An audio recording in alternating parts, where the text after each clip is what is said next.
Siapa? Ni? Assalamualaikum.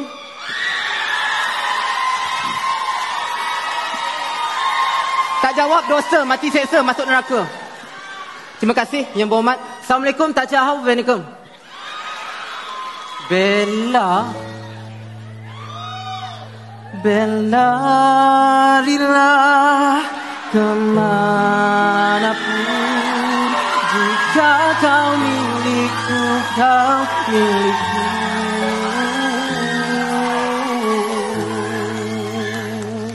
YB? Kalau tak nak kasih, cakap je dalam dewan ni tak nak kasih. Jangan bermuka-muka di luar kata lain, di dalam kata lain, di luar kata lain lagi. Terima kasih. Sebab itu tak baik. Nanti mak marah. Ayo, mak marah. Ni, YB? Botak. Botak apa benda? Mari sini, YB. Allah, lama tak nampak.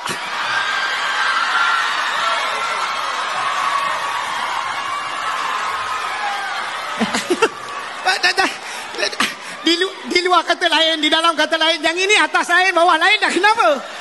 Zara, ya. Saya ni kesetukan masa. Oh, sana dengan parlimennya, sini dengan lariannya. Aha. Di Malaysia, Aha. saya nak bela rakyat.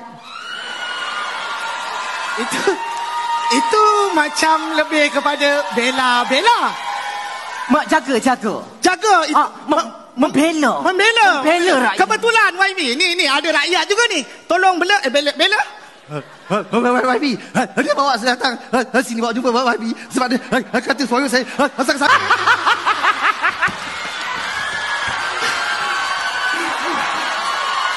Betul-betul lah. Sekali lagi. Ya. Lah. Betul-betul Zara, betul-betul.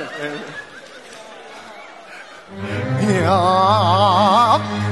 Ui, suara dia dah hilang YB. Mana pergi suaranya? Suara rakyat di tangan saya. YB.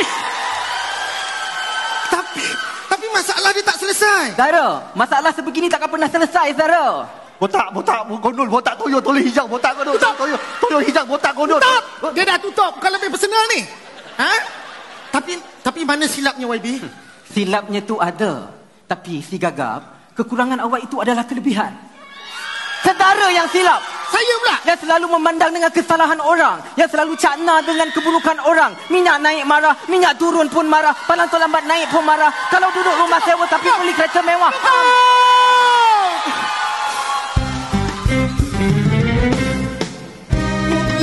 Saya yang bersalah. Jangan YB hantar saya pulang. Bukannya saya saja memastikan semuanya dibela.